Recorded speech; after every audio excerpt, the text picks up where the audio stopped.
नमस्कार मित्रों, सत्य की विजय में आपका स्वागत है। मैं हूं विजय द्विवेदी। अमेरिकी राष्ट्रपति ट्रंप साहब की वजह से जो दुनिया भर में कोहराम मचा हुआ है, क्या वो खत्म होगा? क्या जंग जो ईरान और इजराइल और अमेरिका के बीच चल रही है, वो खत्म हो जाएगी? जिस तरह से ट्रंप साहब ने कहा कि 2 हफ्ते में वो निकलना चाहते, क्या वो अमेरिका एग्जिट कर रहा है बिना जीत के? क्या उसने अपनी हार मान ली है, या ट्रंप के बात को माने तो उन्होंने कहा कि उनका जो मकसद था वो पूरा हो गया है। ईरान में रिजीम चेंज हो गई है, जो शर्तें थी उनको मान लिया गया है और अब वो जीत के बाद निकलना चाहते हैं। क्या वाकई जीत हो गई है अमेरिका की, या वो अफगानिस्तान की तरह से बाहर निकलकर जाना चाहते हैं? ईरान तबाह हो गया है, उसके बाद उसका कोई मकसद रह गया है? इजराइल की लड़ाई जो थी ईरान के साथ, इस्लामिक देशों की जो लड़ाई थी, क्या वो पूरी हो गई है? और इस सब के बीच में, इन तीनों लोगों की जंग के बीच में दुनिया का जो नुकसान हुआ है, दुनिया के लिए जो झेलना पड़ा है, उस सब के क्या मायने, इस पर चर्चा करेंगे। हमारे मित्र, वरिष्ठ पत्रकार, चैनलों के संपादक रहे सतीश केसिंग साहब के साथ। सतीश केसिंग साहब का बड़ा इंटरेस्ट है वॉर्स, और वो बारीकी से नजर रखते हैं। सर, बहुत बहुत स्वागत है आपका। जी नमस्कार प्रणाम। साहब। बहुत बहुत सर, धन्यवाद विजय जी। भविष्यवाणी कर सकते हैं ट्रंप साहब की तरह से कि अब जंग कब खत्म हो जाएगी? ये देखिए, एक प्रकार की जंग तो मैं मानता हूं कि खत्म हो गई। लेकिन जो नया जंग शुरू हो गया है, वो तो अब और तेज होगा। जब ये मैं कह रहा हूं तो मेरी समझ यही कहती है कि देखिए, अमेरिकी अ, मिलिट्री पावर से बहुत मजबूत है वो। उसने मार-मार के भूसा तो ज़रूर ईरान का भर दिया है। 10,000 15,000 बम कितने मार दिए पता नहीं। ये पता नहीं। हाँ, लेकिन ईरान जो है वो खत्म नहीं हुआ है। ईरान वो तो इसी आदि मानव वाला लड़ाई का इंतज़ार कर रहा था। या फिर आप कहें कि जी आप जिसको शुरू से टेररिस्ट कहते रहे और टेररिस्ट उनके संगठन भी हैं, तो अपने मज़हबी मतलब मज़हबी आइडियोलॉजी पे रहते हैं, तो वो लड़ाई तो अब शुरू हुई।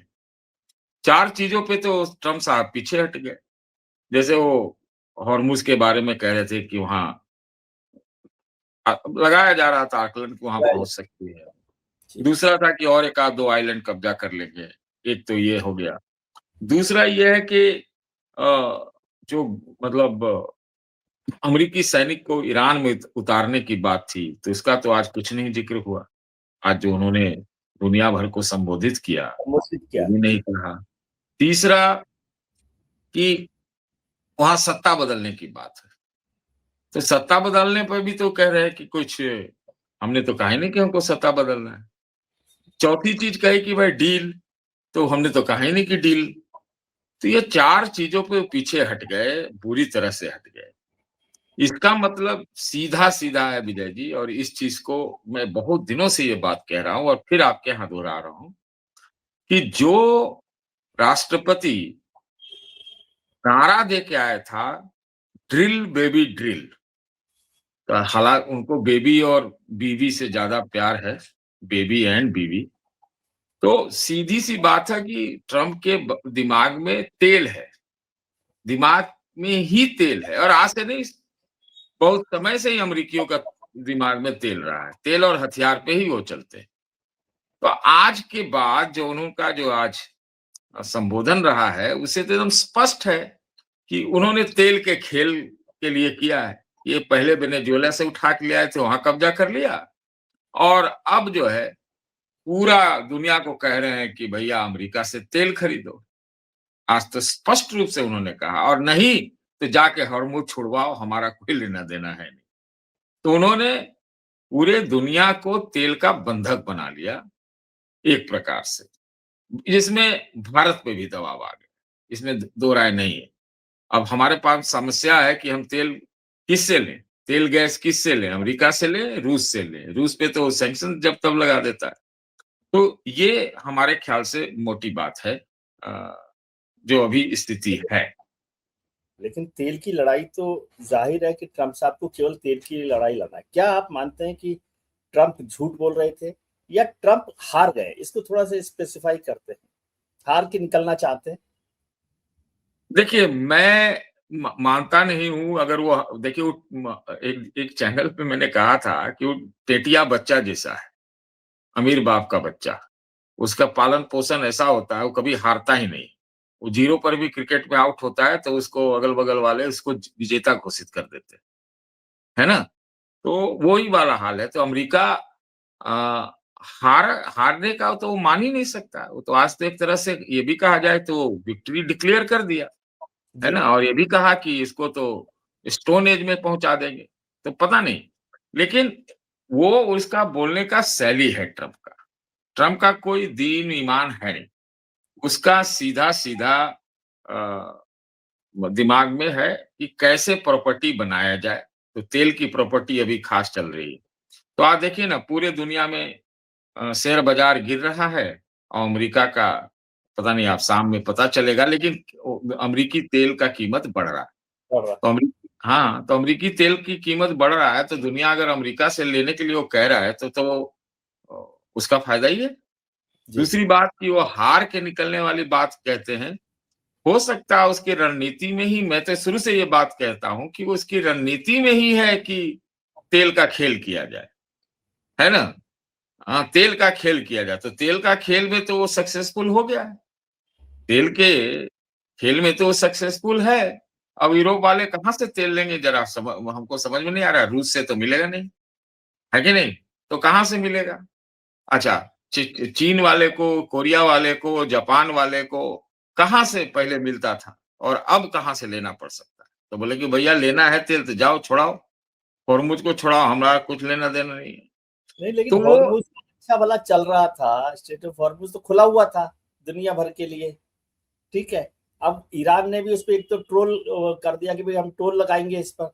दूसरा अब तय जी, करना है, ट्रम्प साहब तो कह गए कि अपने आप खुलाओ। अरे खुलाओ क्यों, वो तो पहले से खुला हुआ था, तो आपने तो उसको बंद करवाया ना। देखिए विजय जी, मेरा तो इसका इंटरप्रिटेशन व्याख्या ये है कि ट्रम्प साहब ने अमेरिका का फ़ायदा कराया और ईरान का भी फ़ायदा करा दिया, तेल के क्षेत्र में, है ना? हाँ, तो वही ना। हाँ, तो फ़ायदा तो करा ही दिया। है कि नहीं? वो टोल भी ले रहा है और आप अमेरिकी तेल भी बेच रहे हो, है ना? बंद तो दुश्मनों के लिए उसने कहा था ईरान ने कि बंद है। तो दुश्मनों के लिए बंद अभी होगा, तो उसमें अधिकतर कौन है? अधिकतर तो जो तेल नहीं चाहिए वहाँ से, तो कह रहा है ना? वो तो बेचने की बात कह रहा है, कि लो पूरे दुनिया वाले लो इससे।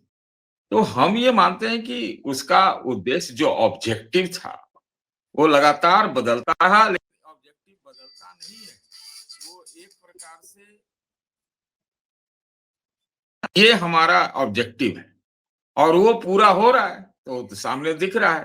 भले मिलके मतलब ट्रम्प ने पूरे दुनिया का तो तेल कर ही दिया ना, या नहीं किया, है कि नहीं? तेल का दाम दुगना हो रहा है। हर देश एकदम तबाह हो रहा है। तो और आपके पास वही माल है और आप कह रहे हो माल हमसे लो, तो वो ऑब्जेक्टिव तो उसका पूरा हो गया। और रेजीम चेंज आदि-आदि शब्द जो है अमेरिका के इतिहास में आप देखिए तो यही है कि वो हर चीज़ का इस्तेमाल अपने लिए करते हैं। अचानक उनके लिए ह्यूमन राइट बहुत महत्वपूर्ण हो जाता है। अचानक डेमोक्रेसी बहुत महत्वपूर्ण हो जाता है। अचानक यूनाइटेड नेशन बहुत महत्वपूर्ण हो जाता है। अचानक जो है नेटो अलायंस बहुत महत्वपूर्ण हो जाता है, आजकल नहीं है। तो वो समय-समय पर इन हथियारों का इस्तेमाल करते हैं अपनी सुविधा के लिए, अपने हित के लिए। तो आज वो तेल का इस्तेमाल कर रहे हैं, तो क्या रेजिम चेंज, अच्छा रेजिम चेंज की ही बात करें, तो दुनिया में जितने तानाशाह, मिलिट्री डिक्टेटर और कठपुतली और जितने सरकारों को अपदस्थ अमेरिका ने किया है, किसी देश ने नहीं किया है। और वो वहाँ पर वो कठपुतली अभी भी लगता है कि ईरान में वो कठपुतली खोज रहे होंगे। इसी के फिराक में होंगे और कल को थोड़ा ये ज़्यादा हो जा रहा है, लेकिन कहा तो जा ही सकता है, कल को पता चले कि अमेरिका वाले और ईरान वाले मिल के हॉर्मुज़ में टैक्स वसूल रहे हैं और तेल को पास करा रहे हैं या नहीं करा रहे हैं। मुझे इसकी संभावना लग रही है, इससे मैं संभावना से इनकार नहीं करता कि दोनों ही मिल जाए और दोनों कह कि भाई, क्योंकि स्ट्रेट ऑफ हॉर्मुज पे ही तो कब्जा करना चाहते हैं ट्रम्प साहब, और ईरान भी चाहता है। और अभी तक जो अनऑफिशियल था ईरान का कब्जा, वो ऑफिशियल हो जाएगा इस लड़ाई के बाद। तो एक तो ये बड़ा काम बिल्कुल। हुआ स्ट्रेट ऑफ हॉर्मुज पर, जो इंटरनेशनल वाटर्स है जिस पर किसी का कब्जा नहीं होना चाहिए, वहां पहले नहीं था, जो अब ईरान को मिल गया है। तो वो ट्रम्प साहब उनको समझा सकते हैं कि भाई दोनों लोग बांट के खाते हैं। हाँ, हाँ, तो अपने कुछ कठपुतली वहाँ खोज लेंगे तो यही हो सकता है कि नहीं? और उसी का काम चल रहा होगा। तो हो सकता है अभी और बमबारी करें ईरान में और उसमें से कोई आदमी खोजे, जैसे इराक में खोजा था। इराक में तो अपने खोजे थे ना, वहाँ 2-4 दिन में निपट गया था, यहाँ 34 दिन हो गया। तो वो काम बखूबी वो करेंगे, इतना बम मारेंगे कि शायद कोई मिल जाए जो उनसे हाथ मिलाने के लिए तैयार हो और शायद मिल भी जाए, कोई ठिकाना नहीं कि नहीं मिले। और फिर जैकेट तो फिर तेल पे और मोनोपोली हो जाएगा उनका। हो जाएगा। लेकिन आपको लग रहा है कि ईरान में जो आईआरजीसी का कब्जा है, कुछ लोग कहते हैं आईआरजीसी का कब्जा है, कुछ लोग कहते हैं कि ये प्रोपेगेंडा है, वहां पर कोई आईआरजीसी का कब्जा नहीं है। कुछ लोग कह रहे हैं कि भाई ईरान जो है उस खुद ही उस शासन से मुक्ति चाहता है। देखिए, हो सकता है कि इस हमले के पहले ये स्थितियाँ हों, जब वहाँ पर बुर्का के खिलाफ एक दमन का कार्रवाई हुई और उसमें बहुत लोग मारे गए। वहाँ पर आईआरजीसी लेकिन ये जो हमला हुआ विजय जी, उसके बाद हमको लगता है कि ईरान पूरा एक हो गया। इसमें कहीं से दो राय नहीं है क्योंकि आपने उसके पहले ही दिन उनके अयतोल्ला कमांड को उड़ा तो कमांडर को उससे उड़ा क्या होता है कि अगर हम आपके खिलाफ भी हों, तो भी हम थोड़ा-सा उद्वेलित होकर के हम हाँ, तो एक तो ये बात है। दूसरी बात ये है कि अ, पहले तो ईरान में भी एक प्रकार से अमेरिका का ही शासन चला 40-50 साल, है ना? हाँ, और इसी अमेरिका के खिलाफ तो ईरानी उठे मतलब वो जो इस्लामिक क्रांति के जो आई अमेरिका के शासन के खिलाफ ना एक तरह से। हाँ, हाँ और अमेरिका के क्या नाम है वो उनका एम्बेसी को जला दिया, लोगों को बंधक बना लिया, सब कर लिया। तो उनके खिलाफ 47 साल से ये सब तो हो ही रहा था। तो इसलिए वो अमेरिका हो सकता है कि वो पहलवी वाला एरा का जैसा आदमी कोई खोज रहा होगा, हो सकता है मिल भी गया हो, पता भी नहीं बिल्कुल। चलेगा आपको। अंततः कुछ पता चलेगा कि हाँ जी, निर्वासित सरकार है, यही जेन्युइन है, फलाना ढे आईआरजीसी अ, एक प्रोफेशनल आर्मी नहीं है। हम इसको कहते हैं रिलिजियस आर्मी और फैनेटिक्स भी हैं उसमें। दूसरी बात ये है कि ईरान का इतिहास ही निर्माण ही मतलब अब इस्लामिक कहें तो इस तरह से हुआ है कि वो कुर्बानी में हो रहा है। जी। कुर्बानी तो उनके नस-नस में है। तो हमको नहीं लगता है कि इतना जल्दी कुछ पपेट कठपुतली मिल भी जाए, तब भी तब भी दंगे। वो वाला जो आग है उनके यहाँ वो रहेगा। हमने अफ़गानिस्तान में देख लिया ना, बड़ी कोशिशें हुई और तरह-तरह की सरकारें बैठाई गई। लेकिन अंत में तो तालिबान वहाँ का। तालिबान ही शासन कर रहा है। अब कौन क्या काम करता है तालिबान ये सबको मालूम है। तो वो वाला जो कूट-कूट के भरा हुआ उनके अंदर, वो करबला नजफ़ वाले हैं, इमाम हुसैन के लोग हैं। तो वो तो उनको तो और एक इमाम हुसैन मिल गया। तो अब वो इस दृष्टि से हमको नहीं लगता है कि अब 95% शिया है भाई। उनके ऊपर हमला हुआ, उनके 50 नेता मारे गए, उनका पूरा नेस्तनाबूद करने का पूरा इंतज़ाम। तो वो भले ही अब एयर पावर में, नेवल पावर में, फलाना पावर में, मिसाइल पावर में, ड्रोन पावर में वो न सके। तो मैंने कहा कि अब तो लड़ाई की नए जंग की शुरुआत होगी ना। और वो वाली लड़ाई कहाँ तक क्या-क्या कर डालती है वो तो हम लोग देख ही रहे हैं। अरे भाई कोई हिज़्बुल्लाह आर्मी थोड़ी है या हमास कोई आर्मी थोड़ी है कि नहीं? लेकिन तो कांड तो करते रहते हैं। चलता ही रहता है उनका। लेकिन सर, हुँ। क्या अभी जो इज़राइल है, अमेरिका तो अपने गोल्स जो है तेल वाले उस पर काम कर रहा है। इज़राइल का गोल तो कम से कम तेल नहीं है, कुछ और है। वो तो ईरान को खत्म करने के काम पे लगा हुआ है। तो आपको लगता है कि नेतन्याहू जिस तरह से बोल रहे हैं, वो अमेरिका के युद्ध बंद करने के बाद भी इस युद्ध को जारी रखेंगे, या अमेरिका के बिना उनका कोई मतलब नहीं है?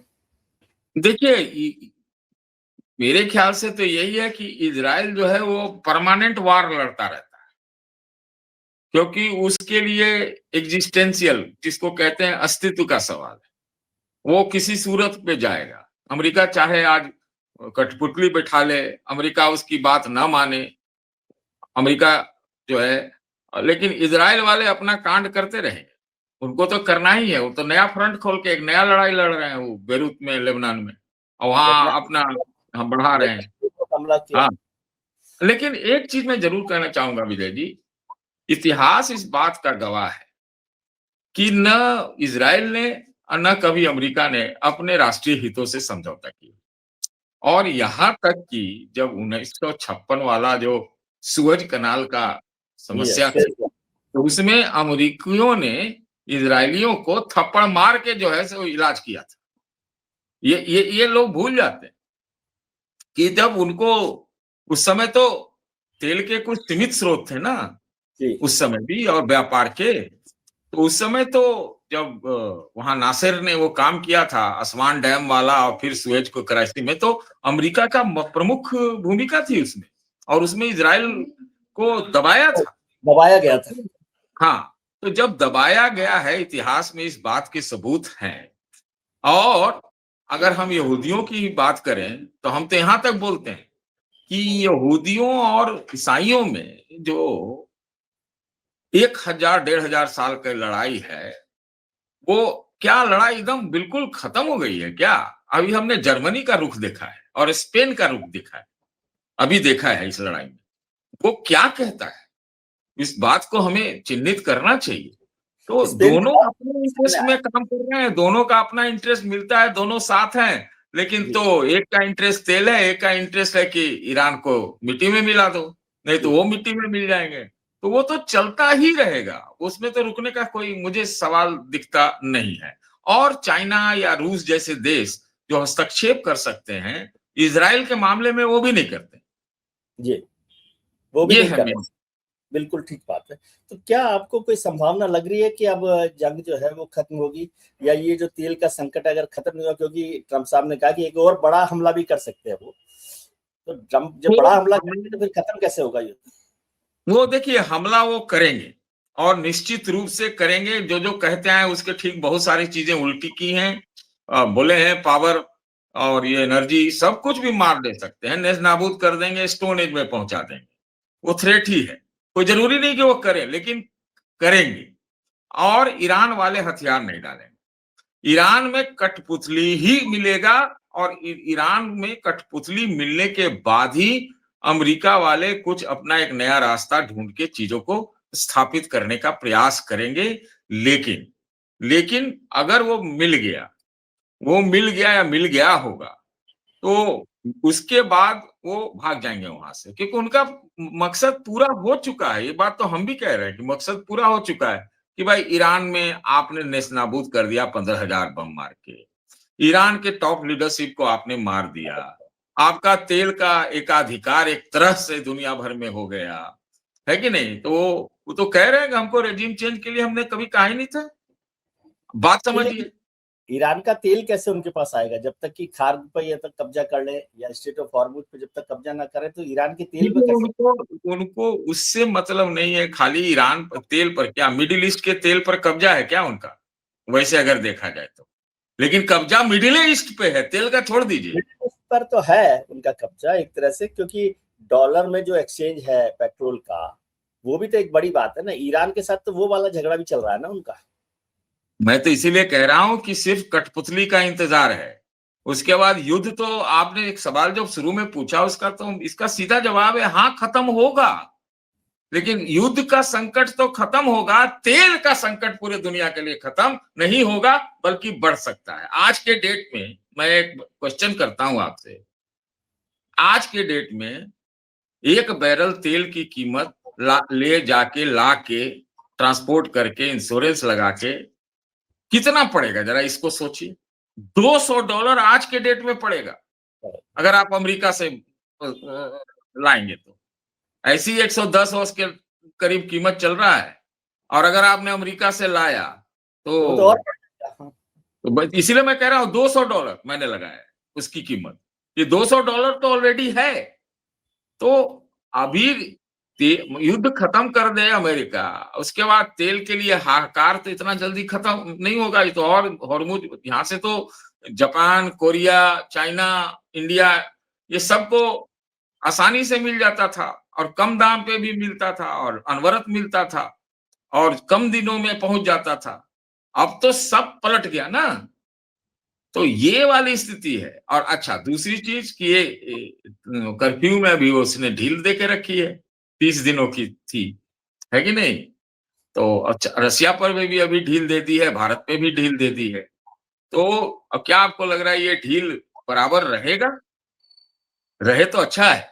हमको तो लगता है भारत को भी रूस से पूरा साठ-गांठ करके चलना चाहिए। तो अगर ये नहीं होता है तब आप समझिए क्या होगा। सर, आप बार-बार भारत को लेकर बात भी कर रहे हैं और हम भी उस पर आना चाहते हैं कि अब भारत को लेकर क्या चिंता है हमारी? क्या आपने देखिए देखा भारत की भूमिका रही वो ठीक है? क्या हम उस संकट से निकल गए? क्योंकि हमारे यहाँ तो तेल के दाम भी नहीं बढ़े और क्राइसिस भी नहीं हुआ।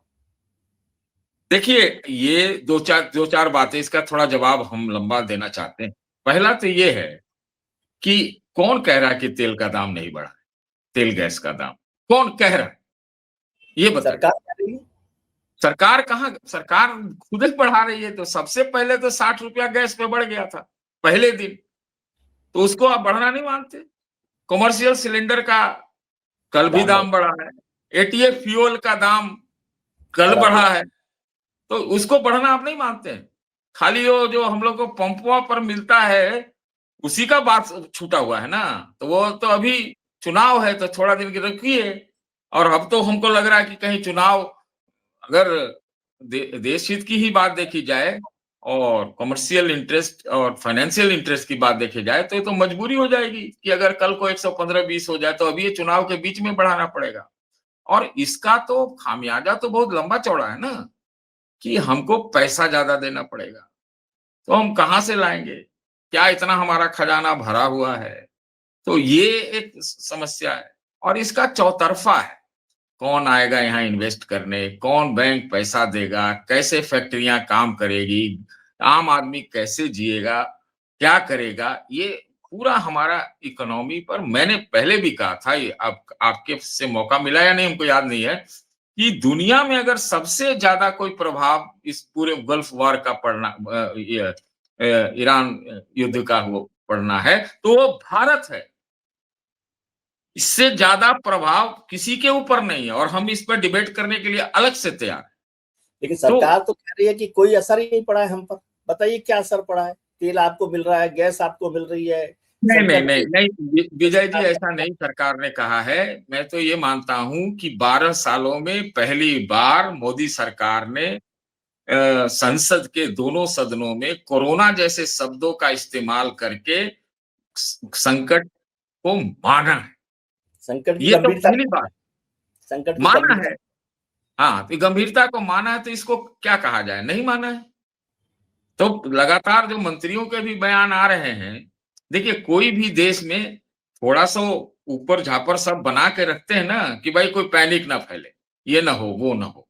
लेकिन इसका मतलब थोड़ी है कि संकट नहीं है। और ये सरकार ने, अच्छी बात है कि जो मान लिया, मैं ये मानता हूँ। इसमें अब क्या रणनीति हो, नीति हो, आपका शेयर मार्केट आज 2000 के लगभग कभी गिरा हुआ था शायद। जी। तो हम इतना शेयर मार्केट को लेकर झंडा लहराते रहते थे, इतना ज़्यादा लहराया है, तो धड़ से गया है। हमको तो लगता है 70-80 लाख करोड़ जो है उससे तो स्वाहा हो चुका है। हैं? 70-80 लाख करोड़ भारत के लिए आपको कम लगता है? बहुत ज़्यादा है। लेकिन अब वो तो जिस पर हम इतराते थे, वही सब भोथर हो रहा है, तो दिक्कत तो कैसे नहीं है? और कौन ऐसे में इंडस्ट्रियलिस्ट, चाहे कोई भी, कोई पैसा लगाएगा? कोई पैसा देगा भी? या माल का खरीदारी, कंजम्पशन जो होता है, वो सब कितना प्रभावित होगा? देखिए, मैं बहुत सारी चीज़ें तो खुद खुद जाके मार्केट में और इधर इधर पता करते रहता हूँ। वो हम ज़्यादा बोलना नहीं चाहते। लेकिन संकट बहुत ज़्यादा गहरा है। अच्छा है कि जल्दी समाप्त हो। तेल वाला हमारे ऊपर संकट बराबर बना रहेगा, अनटिल अनलेस हमारे पास एक ही विकल्प है विजय जी, एक मात्र विकल्प है कि हम रूस से अपने साठ गांठ को जो पुराना था उसको बेहद मजबूत करें, बोल के करें या अंदर अंदर करें। आज रूस के कोई बड़े मंत्री यहाँ दिल्ली आए हुए हैं, 2 दिन पहले भी कोई आए हुए थे, आए थे। कुछ तो चल रहा है। तो हमको तो देखना पड़ेगा ना कि हम अमेरिकी गैस लेंगे, अमेरिकी तेल लेंगे कि रूसी तेल लेंगे। रूसी तेल तो आपने दुगना किया था, अमेरिका के दबाव में आधा कर दिया था, फिर अब दोगुना तिगुना चौगुना, तो उसको अनंत करना ही पड़ेगा और उसमें आप अकेले दम पे कर भी नहीं पाए। वो है कि आप मिल-जुल के सामरिक, रणनीतिक, आर्थिक, राजनैतिक हर तरह की मोर्चाबंदी आपको बोल के या बिना बोल के ये करना पड़ेगा। जी। तो आपके जो मित्र हैं राहुल गांधी जी, वो तो कह रहे हैं कि सरकार कुछ कर नहीं रही, सरकार तो कॉम्प्रोमाइज हो गई, दब गई है ट्रंप साहब के दबाव में। देखिए, मेरे मित्र तो पहली बात है कि वो है नहीं। मैंने उनको जीवन में 2 बार देखा है सिर्फ बस। सिर्फ दूर से नहीं थोड़ा नज़दीक से देखा है और पार्टियों में देखा है और हाल में भी देखा था। तो मेरे अरे मित्र तो ह कहा कि जी, आप और हमारा बच्चे एक पार्टी में साथ-साथ कर रहे हैं। नहीं, नहीं तो अरे भाई उसमें तो सब सारे आते हैं भाई, उसमें क्या है? सारे आते हैं, उस सारी दूसरी पार्टियों के भी लोग दिखते हैं उसमें, है कि नहीं? अब पत्रकारों की तो कोई पार्टी होती है कि नहीं होती मुझे नहीं मालूम, पत्रकार हर पार्टी में रहता है और हर तरह का पत्रकार हर तरह के पार्टी में रहता है। तो वो उस पर तो एक बात ये है।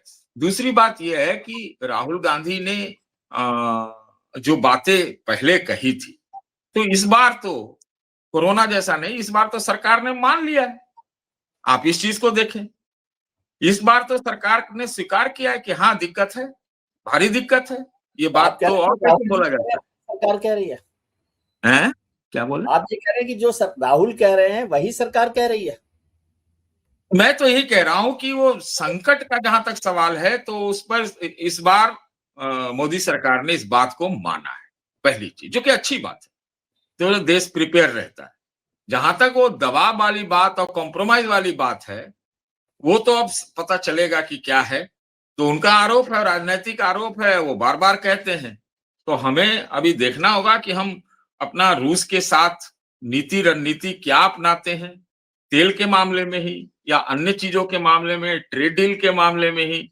अब तो ट्रेड डील पर फोकस आएगा ना, जैसे ही अब लड़ाई खत्म होगी तो। होगी लड़ाई होगी खत्म। ही, होगी ही, खत्म होगी, उसके बाद तो फिर ट्रेड डील पे आ जाएगा, फिर उसी पे आ जाएगा। आएगा कि नहीं आएगा? वो जल्दी आना है ना। तो आएगा तो उसमें तो एक भारत के लिए एक परीक्षा तो है ही। तो अब हम शब्द कॉम्प्रोमाइज़ वगैरह मैं राजनैतिक थोड़ी ना हूँ कि मैं वो इस्तेमाल करूँ। वो उनका है, वो विपक्ष हैं, वो करते हैं। लेकिन हम तो देखेंगे कि सामने क्या हो रहा है उस पर। जी, अच्छा एक चीज़ और बोलना चाहिए कि शुरुआत में ऐसा लगा ईरान वॉर में कि हम लोगों ने तो 4-5 दिन तक हमने हमने मुँह ही नहीं खोला, है ना? और अब सुन रहे हैं कि कल-परसों में एक ईरान से जहाज भी आने वाला है तेल भर के, ईरान से 7 साल बाद। हाँ, तो उसके बाद परिवर्तन किया गया शायद नीतियों में और समझा गया कि क्या है स्थिति, है ना? हो सकता है हम लोगों ने समझा 4-5 दिन में ये सब मार-मुर के भूसा भर देंगे, खत्म हो जाएगा, तो तो काहे के लिए ईरान इसमें नाराज नहीं हुआ ना फिर? ईरान नाराज तो नहीं रहा ना आपसे? देखिए ईरान ईरान नाराज़ तो होगा लेकिन उतना कोई ज़्यादा उस ढंग से मैटर नहीं करता, अगर नहीं नाराज़ रहता तो हमको मिल जाता माल जल्दी-जल्दी।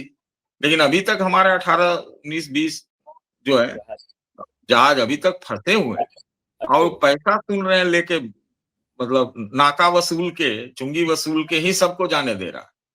तो हम लोग अब चुंगी दे रहे हैं, पहले तो हम लोग रुपया में भी खरीद लेते थे उनसे। है ना? हो तो सकता है कि रुपया चुंगी लग रहा हो, मैं जानता नहीं हूँ, लेकिन लग तो रहा है, सब लोग तो कह रहे हैं कि सबसे वो ले रहा हो, तो साफ-साफ घोषित करके कह रहा है, उसके तो वो तो ईरान ने खुद ने भी कहा कि वो सबसे लेंगे, जिससे भी हाँ, लेना है पैसा। हाँ, हाँ, तो हम लोग भी दें, है कि नहीं? अब कहीं रूस वाले तो हमसे चुंगी नहीं लेते ना, रूस वाले डिस्काउंट पे भी दे देते हैं, रूस वाले रुपया में भी दे देते हैं, रुपया वो लगातार देते भी रहते हैं। ये है अब हमारे सामने जो विकल्प है वो सामने है, तो अभी दिखाई पड़ेगा कि क्या होना है। जी, चाहे वो ट्रेड डील हो, चाहे ऑयल डील हो। ठीक है। आखिरी सवाल, क्या आपको लगता है जो आपने बात इशारा किया कि चुनाव अभी चल रहे हैं देश में, जंग वहां चल रही है, चुनावी जंग यहाँ चल रही है, तो चुनावी जंग खत्म होते होते ये जंग का असर यहाँ के तेल पर दिखाई देगा, तेल के दाम। देखिए, असर तो अभी ही हर तरफ पड़ा है। ये तो इसमें से कोई मतलब दो राय नहीं है। ये तो परोक्ष रूप से सरकार भी मानती है कि हाँ, पड़ा है, और कोई तो ये तो रॉकेट साइंस तो है नहीं, तो सबको दिखता है सामने-सामने। मैं भी कहूँ अपने बारे में, हमारे पास तो पैसा भी बहुत नहीं है, तो हम सोच-सोच के खर्चा कर रहे हैं, है ना? बिजली भी घर में जो है आपके वीडियो के लिए मैंने 2 बल्ब जलाए हैं, नहीं तो 1 ही जला के रखता हूँ, है ना? तो ये वाली बात है। तीसरी चीज़ कि क्या कहते हैं, आपने तेल की कीमत, हम तो आपको पहले ही तो बोले एक चीज़ कि कई पेट्रोलियम प्रोडक्ट्स पे तरह-तरह के इंडस्ट्रियल फ्यूल में भी बढ़ा था। पहले ही बढ़ हाँ, गया था ₹21 बाकी ₹22। सब है, केवल हाँ, डोमेस्टिक जो हाँ, पर्पस है इसके लिए। खाली एक जो पेट्रोल पंप वाला पेट्रोल है, उसमें अब खाली अभी नहीं बढ़ा है, और जैसी स्थितियाँ बन रही हैं, उसमें तो हमको लगता है इस बार चुनाव के बीचे में बढ़ाना पड़ेगा। ये बढ़ाना भी चाहिए, इकोनॉमिक्स भी यही कहती है। लेकिन अब वो चुनाव हमारे यहाँ सर्वप्रथम, सर्वप्रभावी, सर्वमान्य, सर्वशक्तिमान, सबसे ज़्यादा चुनाव है, तो शायद उस तक नहीं बढ़े, लेकिन उसका तो बढ़ना, भले ही अभी ऑयल प्राइसेस घट जाए पूरा अंतर्राष्ट्रीय, लेकिन इंडिया में बढ़ेगा। तो वो तो ये गुड क्यों इकोनॉमी बढ़ेगा? बैड क्यों सर। क्यों क्यों बढ़ेगा दुनिया में घटने के बावजूद? तो दुनिया में तो पिछले 8-10 साल से तो घट ही रहा था, तो हमारे यहाँ तो बढ़ ही रहा था। था। और हमारे यहाँ उसको ऐसा माना गया कि तेल से पैसा या शराब से जो पैसा आता है, उससे इंफ्रा डेवलपमेंट होता है, वो सरकार के पास खजाने भरते हैं, तो वो डेवलपमेंट प्रोडक्ट्स में काम प्रोजेक्ट्स में लगाए जाते हैं। तो उस लिहाज से भी बढ़ेगा। आप समझ लीजिए इस चीज़ को। ठीक है, ठीक है, ठीक है। चलिए, इसी बात की संभावना के साथ हम लोग देखते हैं कि क्या बढ़ता है। चुनाव तो अब खत्म होने वाले हैं। आपने बहुत अच्छे से इस बात को समझाया, उसके लिए बहुत-बहुत शुक्रिया कि आपने वक़्त निकाला। Thank you very much. आप अपना ख्याल रखिए और उनका ख्याल रखिए जो आपका ख्याल रखते हैं। अपने मित्रों, परिजनों, रिश्तेदारों के साथ खुश रहिए, मस्त रहिए, व्यस्त रहिए और स्वस्थ रहिए। और सतीश जी की तरह से साफ, दमदार तरीके से दम ठोक कर बात कीजिए। Thank you sir.